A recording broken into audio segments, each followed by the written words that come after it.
Ciao amici e amiche del segno dei pesci, io sono Angela e questo è Exoteric World ed è così che mi trovate sui social. Questo è l'oroscopo settimanale dal 16 al 22 febbraio. Prima di iniziare vi ricordo che è una stesa generica, prendete solo ciò che vi risuona e se volete potete integrarla col vostro ascendente. In descrizione trovate le recensioni dei mazzi usati, i link per acquistarli e i link alle playlist per conoscere il significato delle carte della Sibilla Lenormand e della Sibilla italiana. Vi invito a iscrivervi e abbonarvi al mio canale per sostenere il mio lavoro. Ringrazio moltissimo se lo farete o lo avete già fatto. E adesso possiamo partire con la lettura, andiamo ad inquadrare prima di tutto come andrà la vostra settimana, le vostre energie, vedremo i segni zodiacali da attenzionare, poi l'ambito amore, relazioni, il lavoro e le finanze. Vediamo come inizia la vostra settimana. Abbiamo la montagna un po' rallentata, un po' a fatica, c'è un po' di pesantezza o stanchezza accumulata che magari dovete cercare di risolvere, oppure situazioni pregresse che vi rallentano un attimino, magari un ritardo, un blocco, un ostacolo, dove effettivamente questa carta consiglia di essere molto testardi, di opporsi a questi ostacoli proprio per poterli superarli.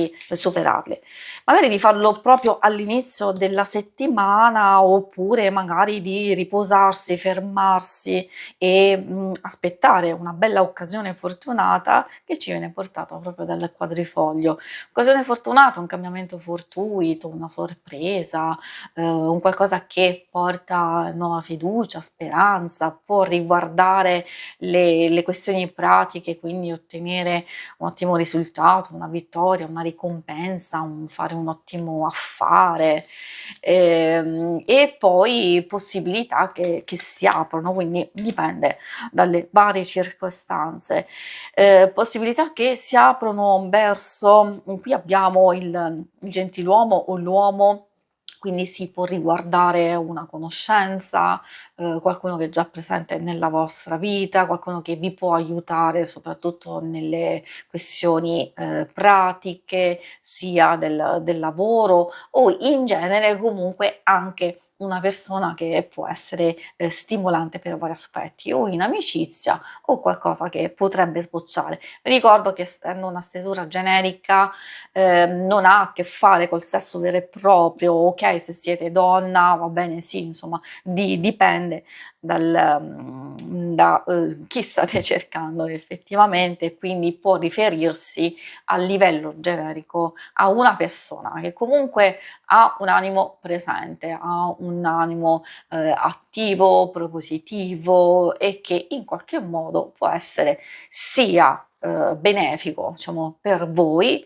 quindi dal punto di vista strettamente personale o anche proprio per le questioni pratiche. E dopo questa precisazione, i segni zodiacali da attenzionare particolarmente per voi sono i segni di fuoco, Ariete, Leone e Sagittario. Abbiamo un pochetto anche quelli di terra, Toro, Vergine e Capricorno. Ricordo anche che questo può far riferimento a una vostra energia, quindi di essere molto pratici, logici, concreti e di agire prontamente. E adesso andiamo a vedere l'ambito amore. Ambito amore, coppia single, però ricordo che alcune cose possono fare riferimento anche alle relazioni più importanti, di amicizia, di famiglia, quindi consiglio di ascoltare e potete verificare sempre in base a quello che state vivendo. Rivalità amorosa, Loreandro, ovviamente oltre alla dicitura della carta, ha a che fare con dubbi, perplessità, è vero con rivalità, certo, ma poi dipende perché lotta e rivalità possono riguardare alcune situazioni in contrasto all'interno della coppia stessa o alcune relazioni importanti, però c'è bisogno magari di superare questo scoglio, questo ostacolo e cercare, diciamo, un compromesso o aspettare il momento giusto che alcune cose si possono risolvere, quindi è qualcosa che può essere passeggero. Magari ricerca di conferme spesso succede in amore perché abbiamo bisogno di un certo tipo di attenzioni, abbiamo bisogno in un momento particolare della nostra vita o in questa settimana del sentimento, dell'amore che venga, confermato con gesti, azioni, eccetera.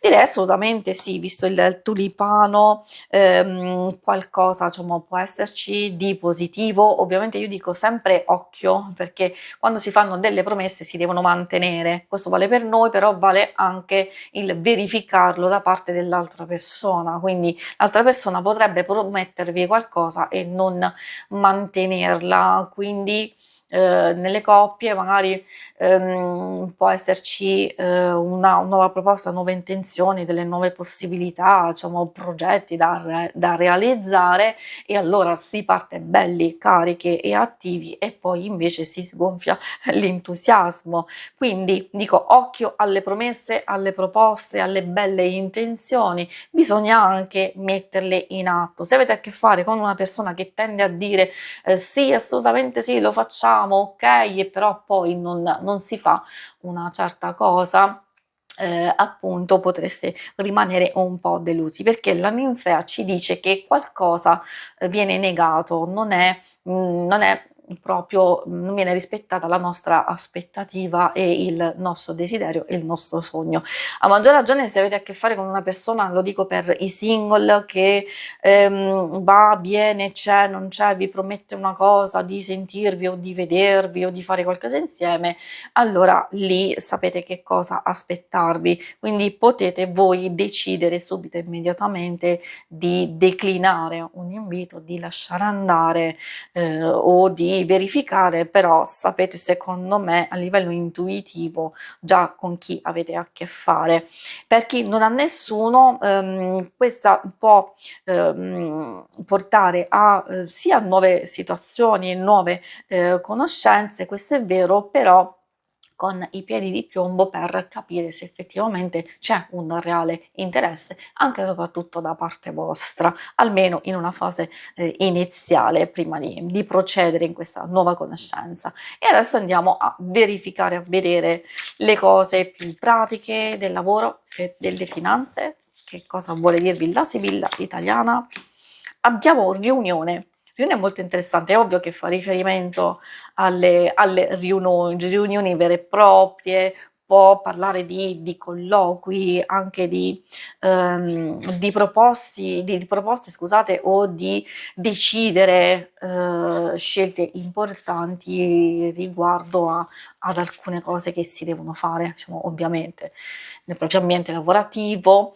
Magari avete bisogno, soprattutto per chi è alla ricerca e chi vuole fare grandi cambiamenti, di ascoltare altre voci, altri consigli, altre informazioni, quindi di prendervi il tempo, necessario e, in realtà può far riferimento anche a un nuovo inizio positivo e quindi, soluzioni, di riuscire a trovare delle soluzioni ai dei problemi e quindi fa scattare questo nuovo inizio di cose che andranno a risolversi magari definitivamente successivamente. Il viaggio sì, ci sta dicendo, che magari potete organizzare veramente un viaggio, c'è uno spostamento, interessante, di farlo adesso oppure, di programmarlo per il prossimo futuro. Forse adesso ci potrebbe essere quell'occasione fortunata, magari di, risparmiare, se volete anche acquistare qualcosa, quindi questa sta dicendo di muoversi adesso, di non perdere un'occasione fortunata prima che vi possa sfuggire, prima che qualcuno ve la rubi sotto gli occhi e questo può riguardare qualsiasi situazione, anche secondo me addirittura chi è in cerca di lavoro. Se state valutando un cambiamento, se state valutando di proporvi in un settore, in un ambito, in una ditta, eccetera, di non tergiversare, ma di farlo, diciamo, e basta. Comunque è qualcosa di positivo che fa muovere le vostre energie e quindi poi vedrete i risultati successivamente. Si conclude qui la lettura, vi ringrazio per avermi seguita. Se volete in alto a destra trovate il logo per iscrivervi al canale, mentre in basso trovate le schermate per vedere il vostro oroscopo mensile e lunare quindicinale. Alla prossima, vi auguro una buona settimana. Ciao!